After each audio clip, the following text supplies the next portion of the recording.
ini benar terjadi gitu. Apaan saya bilang itu? Longsor Kang, longsor. Di Sampang itu bukan Kang, kita kecurian, ternyata bukan di Sampang yang longsor itu. Ternyata di sebelahnya, di saya sebelahnya gitu. Oh, itu dekat ya? Sangat dekat sekali.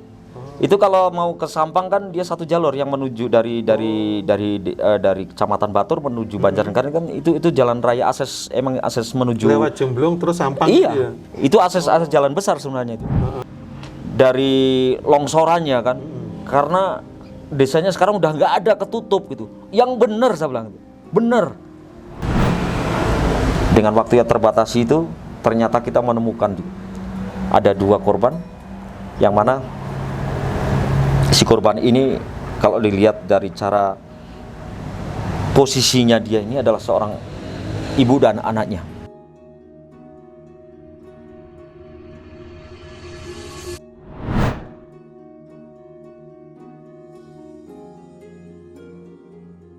Selamat datang di podcast Jejak Penolong bersama saya Bang Zulek.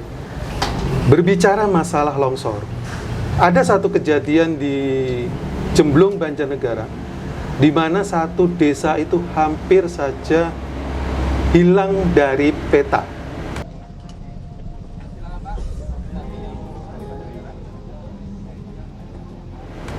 Nah, saat ini saya sudah bersama dengan salah seorang rescuer yang ikut serta dalam evakuasi longsor Jemblung. Nah, inilah dia Om Guntur Geni dari Rescue Celeng. Om, selamat Siap. bergabung. Terima kasih Bang Jul. Oke. Mana Om, sehat ya? Alhamdulillah sehat. Ya, alhamdulillah bisa berbagi bisa cerita ya. di sini. Masih ya bisa berbagi cerita nanti untuk para pemirsa ada di Jejak Penolong. Mudah-mudahan kita selalu mengingat kejadian-kejadian yang sudah pernah terjadi. Paling enggak apa yang menjadi tragedi itu merupakan cambuk kalau kita sebagai pengingat. Betul. Untuk diri kita sendiri pada khususnya dan pemirsa pada umumnya. Iya. Om Guntur, ini kan Om sudah ikut longsor Jemblung ya, evakuasi di longsor Jemblung ya. Siap. Nah, bisa diceritakan nggak sih sebenarnya kejadiannya itu seperti apa? Katanya kok saya dengar-dengar itu memang ada indikasi longsor, tetapi Betul. di daerah Sampang, desa Sampang ya. Tidak di Jemblungnya. Tidak di Jemblung ya, Betul. desa Sampang ya. Itu Betul. gimana Om? Sebelum saya cerita lebih lanjut tentang longsor Jemblung, kita flashback ke belakang dahulu nih sebelum terjadinya Longsor itu ya. longsor ya. Jadi longsor itu kan tanggal 13 ya, 13 Desember 2014 ya. Itu mau ke maghrib kan? Ya. Awal maghrib, kejadiannya sore. Dan sebelum itu emang di Wonosobo, di Banjarnegara, di Temanggung, khususnya di Jawa Tengah ya, kebanyakan di Jawa Tengah itu curah hujan memang sangat besar ini. Curah hujan sangat besar. Di mana-mana nih, di Wonosobo khususnya aja ada berapa titik longsor ya. Longsor kecil ya. Skala kecil. Jadi yang non korban jiwa ya. Seperti di salah satu warung soto yang dari Wonosobo itu dia longsor. Kejadian hari Kamis merupakan tonggak awal dengan intensitas sangat lebat ini. Sore itu kawan-kawan dari Basarnas sebenarnya sudah ada di Desa Sampang ini. Desa Sampang. Sudah ada di situ, ada berapa rekan ada di sana. Karena emang sebelumnya emang beliau-beliau ini lagi BKO di Banjarnegara ya. BKO di Banjarnegara, terus disinyalir ada indikasi rekahan di Desa Sampang, Rojolele sana. Di Telaga Lele. Waktu itu sore saya ditelepon sama rekan-rekan Basarnas nih. Ada salah satu kawan dari Basarnas telepon saya sore itu. Kang, main dong ke tempat kami. Di mana saya bilang gitu. Ada di Desa Sampang di mana Karangkobar gitu. Emang ada apaan? Ya ada ini indikasi longsor Kang, udah rekan udah lebar banget gitu. Ah, ntar aja lah. Belum sangar ini saya bilang gitu, sambil bercanda gitu.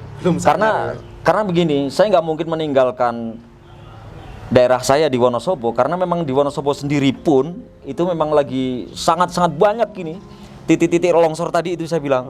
Karena memang hujan memang dari malam sampai malam lagi nih. Dengan curah hujan, iya, curah hujan sangat luar biasa, benar sangat luar biasa.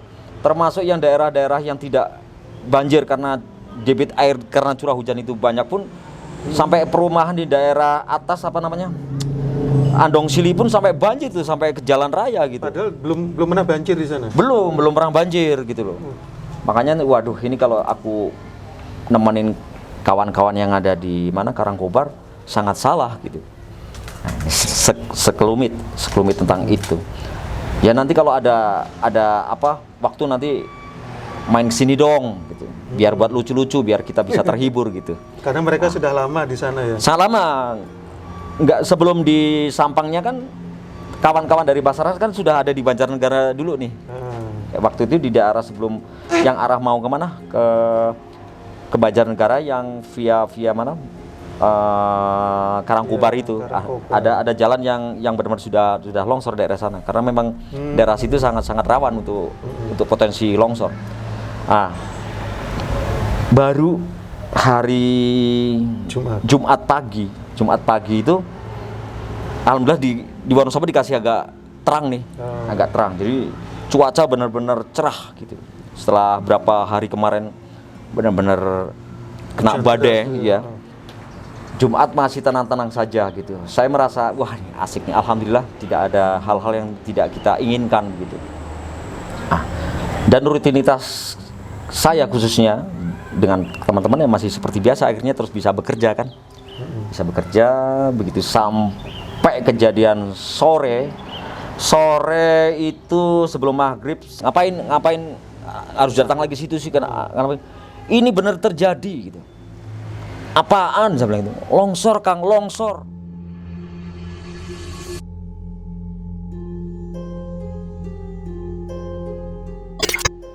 Di Sampang itu bukan Kang, kita kecurian ternyata bukan di Sampang yang longsor itu. Ternyata di sebelahnya, di desa sebelahnya gitu. Oh, itu dekat ya? Sangat dekat sekali. Itu kalau mau ke Sampang kan dia satu jalur yang menuju dari Kecamatan Batur menuju Banjarnegara kan itu jalan raya akses menuju lewat Jemblung terus Sampang. Iya. Itu akses jalan besar sebenarnya itu. Ternyata beliau yang ada di sana itu meskipun konteksnya salah persepsi, salah tempat ya, bukan salah persepsi tapi salah tempat. Tapi indikasi untuk longsor itu emang benar terjadi dan di sebelahnya itu mereka itu kecurian gitu. Akhirnya mau nggak mau saya mempersiapkan malam itu juga. Begitu diindikasikan, ini yang korban kira-kira berapa? Ini lebih dari 100 Kang kalau dilihat dari apa? Dari longsorannya kan. Karena desanya sekarang udah nggak ada ketutup gitu. Yang benar saya bilang itu. Benar.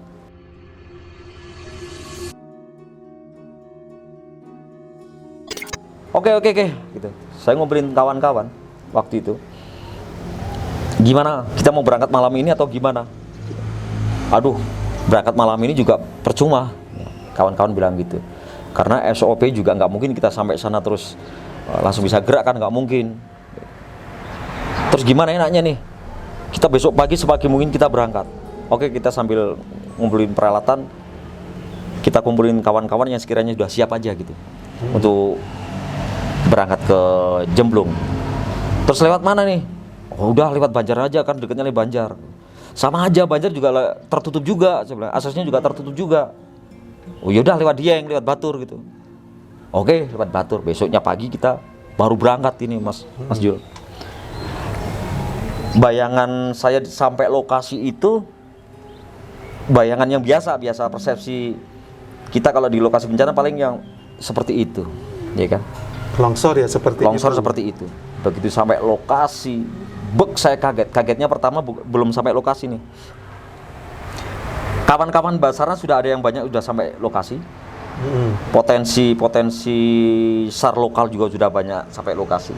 Cuma belum ada pergerakan yang secara signifikan, maksudnya belum tertata ya kan. Masih chaos, apalagi Gelap ya.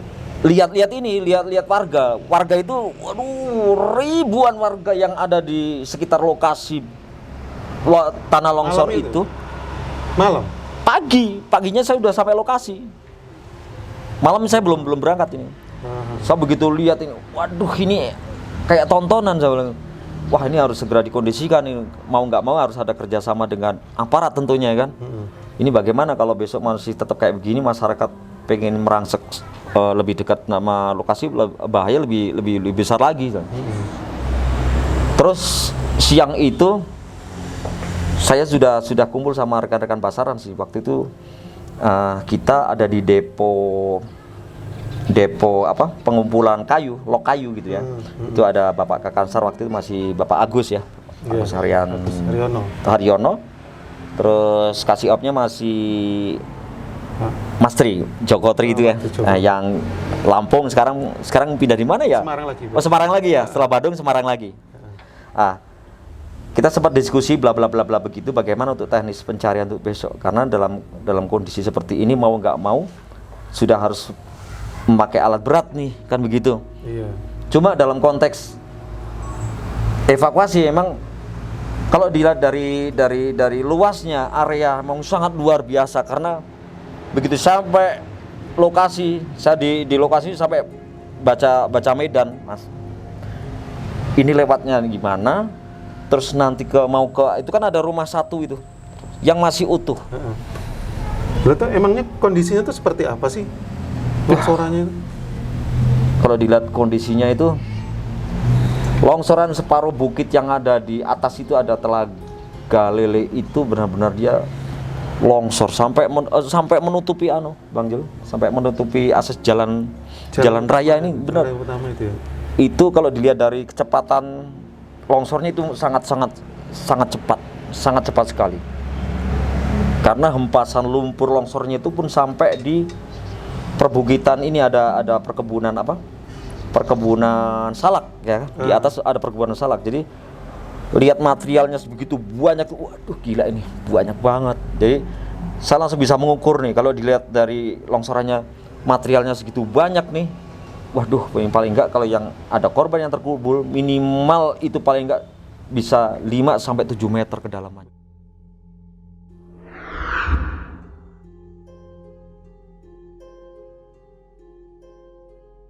Itu dalam itu kalau sangat 5 dalam. 7 meter itu? Sangat dalam. Akhirnya hari Sabtu berarti sudah tanggal 14 ya. Tanggal 14 kita pencarian masih sekarang belum semaksimal setelah hari yang itu. Ya. Hari Minggu baru bisa maksimal itu. Hari Sabtu kita mencoba mencari papan-papan Bang Jul untuk menjangkau lokasi yang ada di agak ke tengah, yang intinya kita pengen merangsek menuju ke rumah yang putih itu satu. Papan kenapa? Ya itu kan kita tanahnya kan masih sangat gembur Bang Jul. Oh. Jadi kita injak, wah udah satu lutut, kadang bisa sampai sebatas pusar itu. Iya, itu masih sangat gembur sekali. Akhirnya mau nggak mau kita harus nyari papan, nyari apa pelepah apa dan sebagainya, kita cari itu untuk menuju sana. Alhamdulillah sampai menuju ada sungai kecil itu, kita bisa menyeberang, masih tetap pakai papan. Sudah jam berapa itu, sudah mulai siang, setelah zuhur itu baru kita bisa sampai ke rumah yang masih utuh itu satu, yang katanya milik seorang ustadz ngaji ya kan, guru ngaji lah di situ. Sampai sana kita lihat, baru kita bisa memahami ini. Waduh, segini luasnya nih. Aduh, gimana kita pergerakannya? Satu desa Bang Jul.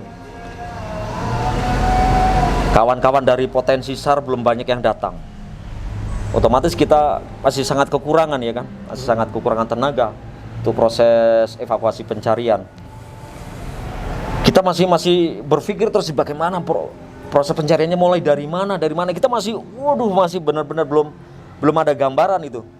Ini yang mau pamannya kalau mau dicangkul sebelah mana gitu, karena posisinya ini materialnya sungguh sangat banyak gitu loh. Kita belum dapat gambaran peta lama dari desa itu. Letak rumah di mana. Iya. Akhirnya waktu itu juga kita lakukan penggalian, meskipun dalam konteks masih manual, pakai cangkul, pakai skop dan sebagainya. Meskipun konteksnya nggak efisien sebenarnya, kita lakukan itu. Sudah sampai sore itu belum dapat hasil. Yang dapat hasil masihnya ditemukan jenazah masih di sektor yang ada sektor 3 sampai 4 yang ada di posisi yang mau arah ke Banjar itu. Jadi kan itu yang mau ke arah sungai. Arah sungai itu ada, kalau Bang Jul waktu itu ada mungkin ya, itu ada sungai yang jadi tempat untuk posko si bapak aparat itu, tidak boleh siapapun yang sampai ke lokasi. Itu ada nanti di situ tempat penjagaannya. Nah, di tempat kami belum mendapat jenazah ini. Nah, setelah besoknya hari Minggu, malamnya itu ada briefing evaluasi untuk teknis pencarian untuk besok. Jadi sudah mulai dibagi nih, perserunya sudah mulai dibagi. Kita ngomong seru, tapi kenyataannya memang di lapangan itu tidak seperti apa yang kita gambarkan seperti biasa kita dalam proses pencarian. Jadi seru sudah terbentuk, tapi masih banyak yang berjejal nih. Jadi akhirnya dibagi per kelompok ya. Kelompok kita dari sektor 1 sendiri pun yang tadinya sekitar nggak sampai 50 orang ya, 30 sama, ternyata lebih dari 100 sampai 150 orang gitu. Wah, ini bagaimana gitu. Sangat banyak gitu. Dan kita Alkon belum bisa masuk ke situ. Alkon belum bisa masuk ke situ karena untuk proses pencarian memang yang kita cari adalah sumber air dahulu. Makanya ada kawan kita yang dari anak AGL, ada dari Rendan itu, termasuk SAR Surabaya ini waktu itu kayaknya sudah datang hari Basarnas Surabaya. Dari Surabaya sudah datang. Dan anak Rendan ini dan AGL sudah bikin ini penampungan air ini dari sungai itu. Memang untuk jarak memang sangat jauh, ada sekitar 100 meter lah untuk menuju ke titik pencarian kita di sektor 1. Nah, ini di rumah itu akhirnya kita mau nggak mau jadi base-nya kita. Rumah yang di atas itu? Ya, yang ada rumah 1 itu jadi base-nya kita. Rumah yang selamat? Betul. Waktu itu rumah itu sama sekali tidak tersentuh oleh longsoran. Tanah nggak ada yang masuk ke lokasi dari halaman itu, nggak ada yang masuk, Bang Jul. Bersih halamannya? Sangat bersih. Saya di situ, ini luar biasa banget ini, kalau entah mistis atau apa, tapi ini kenyataan bahwa lainnya pada hilang semuanya, rumah pada roboh. Ini satu rumah ini memang benar-benar sangat kayak dilindungi ya? Iya, sangat bersih. Begitu relawan sampai lokasi di rumah itu, baru ada, ya itu tanah itu dari longsor itu baru masuk. Pasti, kan? Iya, dari kaki. Terus karena ketambahan tanah yang dari cangkulan kita. Tadinya sama sekali tanah longsor tidak merangsek ke rumah itu. Pekarangan juga bersih? Iya, bersih. Sampai atas, sampai di sebelah yang paling atas itu ada kolam. Itu juga nggak tersentuh oleh tanah longsor. Kolamnya utuh? Kolamnya utuh. Nggak jebol kolamnya? Tidak jebol. Nah, bisa. Malam itu Sabtu malam Minggu, setelah ada evaluasi dari pihak Basarnas untuk kinerja kita besok, proses pencarian seperti apa, malamnya kita sempat jalan-jalan nih sambil nengok ke lokasi. Karena besok sudah Bapak Presiden mau datang, ya. Waktu itu masih awal-awal Bapak Jokowi nih datang, otomatis nih harus siaga untuk keamanan. Ini dari kawan-kawan aparat dari Solo, dari Kandang Menjangan sudah datang semuanya, dari Kopassus. Ya, malam-malam itu udah pada datang semuanya. Mereka udah di ring 1 nih, karena pagi beliaunya mau datang. Nah, kita sempat ngobrol-ngobrol sama kawan-kawan dari Kopassus ini. Dan kita diminta untuk nemenin gitu. Kita masih biasa nih, obrolan kita masih biasa gitu. Bang, temenin kita gitu. Ya emangnya ada apa gitu. Pokoknya temenin aja lah gitu. Nanti kita kasih rokok gitu. Oh ya gampang lah sambil ngobrol bang. Iyalah kalau bisa sampai pagi. Kenapa sih bang gitu? Kita udah capek karena dari tadi kita sudah melakukan proses evakuasi nih, pencarian. Anu bang, temenin saya bang, saya takut bang.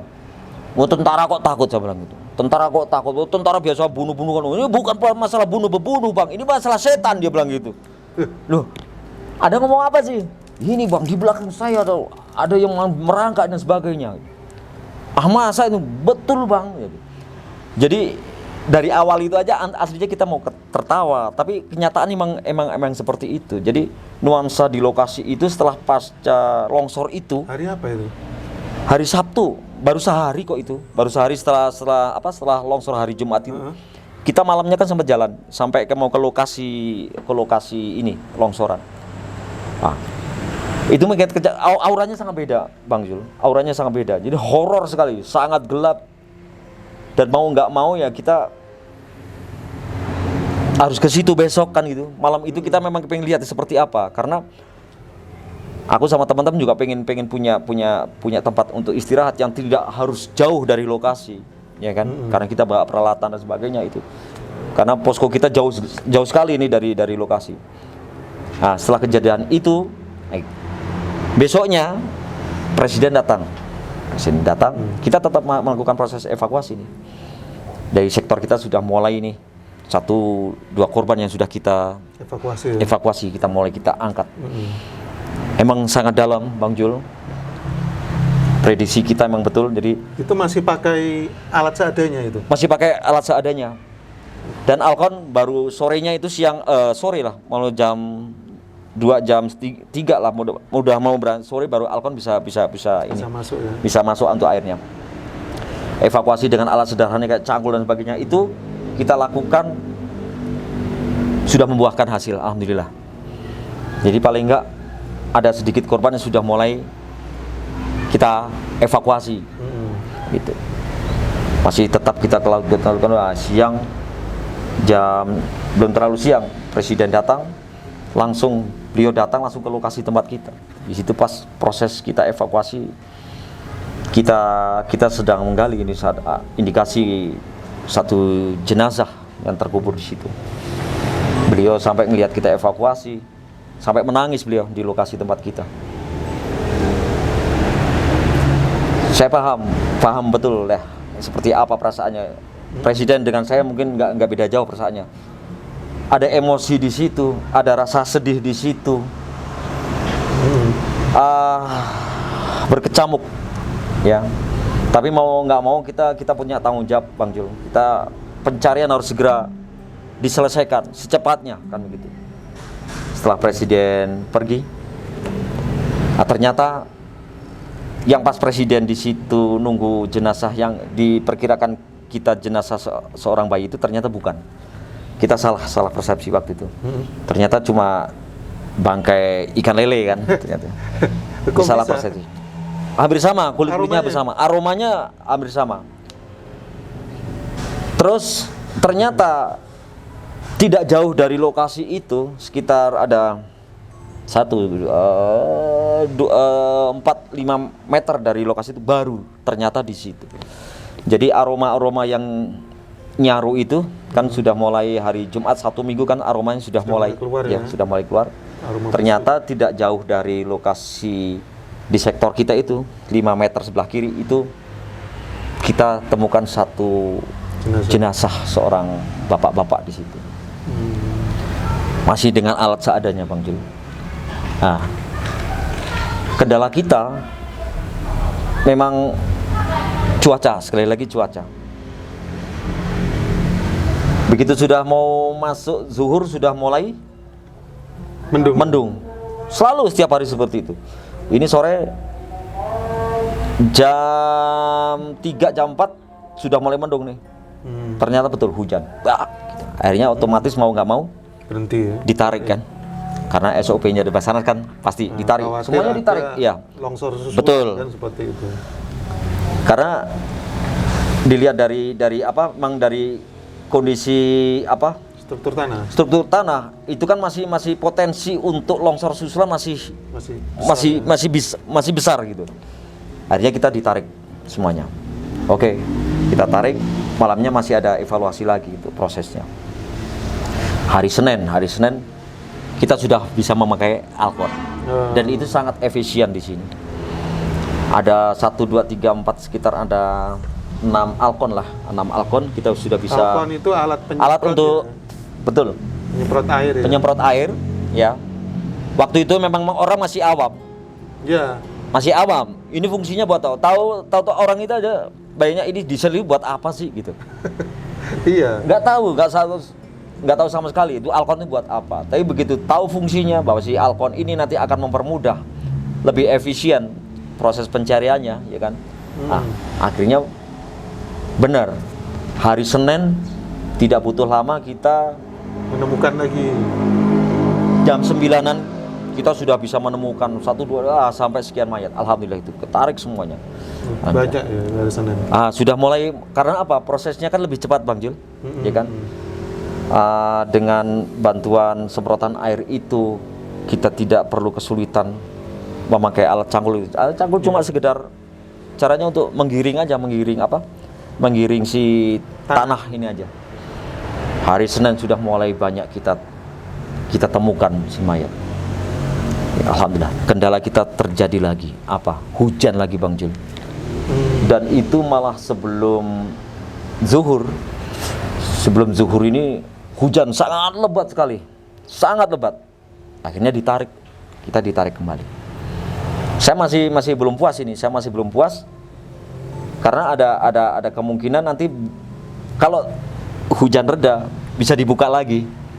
Gitu ya, proses pencariannya. Berarti teman-teman menunggu ya, komando ya? Saya menunggu komando, terus terang saya menunggu komando.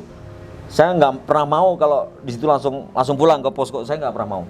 Saya nunggu dulu nih, saya harus bisa memaksimalkan proses pencarian. Barang kawan-kawan saya nunggu. Tapi kita tunggu sampai sore pun kita tidak ada indikasi untuk reda. Ya akhirnya dinyatakan sudah hari ini ditutup. Oke, kita akhirnya pulang ke posko masing-masing. Hari Selasa juga demikian. Baru berangkat sudah mulai mendung nih. Waduh, ini jangan-jangan nanti kita sudah pesimis sebenarnya. Kita sudah sangat pesimis. Hari Selasa sudah kayak begini nih. Udah gimana nih? Nggak apa-apa, yang penting kita sampai lokasi dahulu gitu.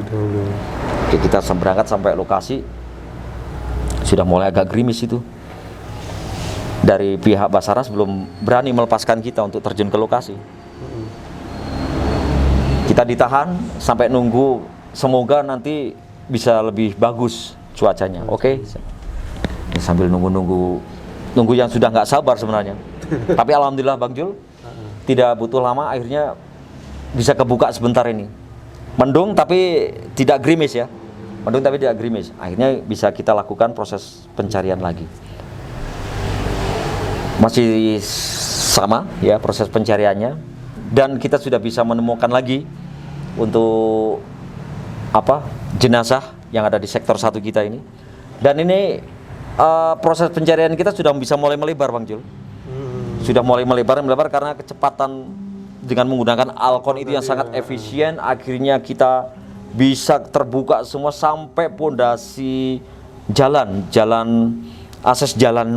raya desa, jalan desa. kampung ya. Kalau menurut aku jalan kampung nih ada buat sebatas buat motor lah sampai atas itu sudah mulai terlihat sampai ke pondasi dasar rumah-rumah yang tertimbun itu sudah mulai kelihatan nih. Wah, ini udah mulai asik saya bilang gitu. Ini tinggal besok kita hari yang ke berapa ya? Berarti Jumat, Sabtu, Minggu, Senin, Selasa, hari kelima, hari ke-6 ini kita sudah bisa lebih dimudahkan lagi Bang Jul. Saya berharap seperti itu karena biasanya si jenazah ini akan sudah mengeluarkan minyak kan. Minyak dari tubuh si jenazah ini akan sudah bisa keluar. Apalagi setiap hari kita diguyur hujan kan, ini lebih jelas terlihat. Iya. Betul. Setelah hari Selasa, hari Rabu kita proses evakuasi Benar.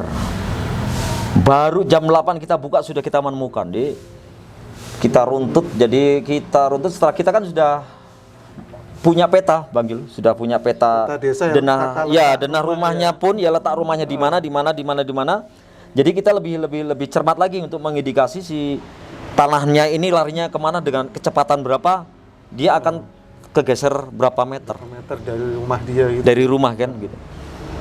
Begitu benar kita kalkulasikan, oh paling enggak kita harus nyari paling enggak bisa sampai 7 sampai 8 10 meter dari titik si rumah ini. Karena enggak mungkin si korban ini keluar rumah kalau dalam konteks dia tidak benar-benar penting keluar rumah. Karena waktu itu kan benar-benar kejadian sudah sore nih.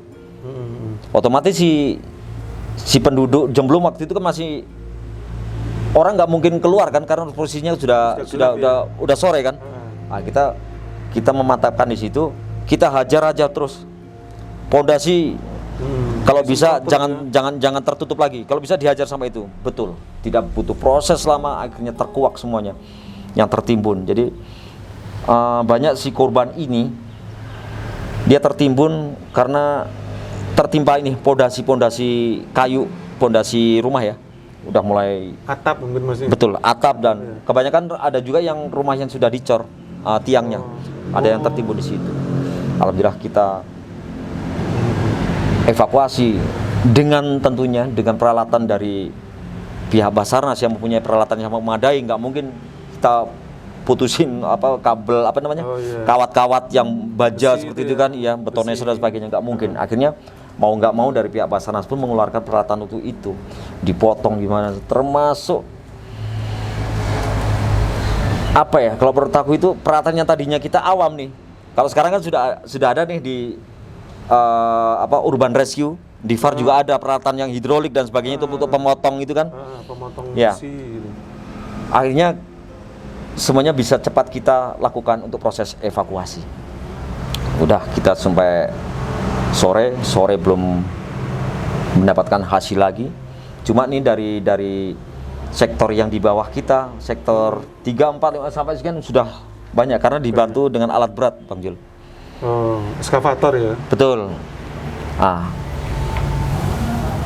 Sorenya itu hari ke-6 ya, hari ke-6. Hari ke-6 ini sudah sangat sore. Itu sudah menginjak jam 4:30, mau 4:30 itu. 4:30 ada kawan dari Semarang, ada dari mana kita ngumpul di situ sambil proses pencarian. Alkot tetap jalan. Dengan waktu yang terbatas itu ternyata kita menemukan ada 2 korban, yang mana si korban ini kalau dilihat dari cara posisinya dia ini adalah seorang ibu dan anaknya.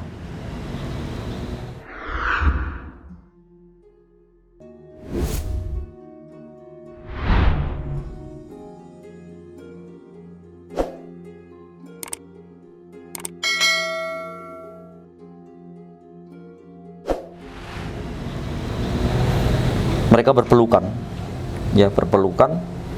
tapi tetap yang namanya bayang-bayang, Bang Jul. Posisi pencarian sudah jelas, korban sudah terlihat. Malam itu juga sampai saya itu mimpinya itu aneh gitu. Jadi tolong ada suara mungkin muka atau gimana, tapi segera tolong saya sudah merasa kedinginan gitu.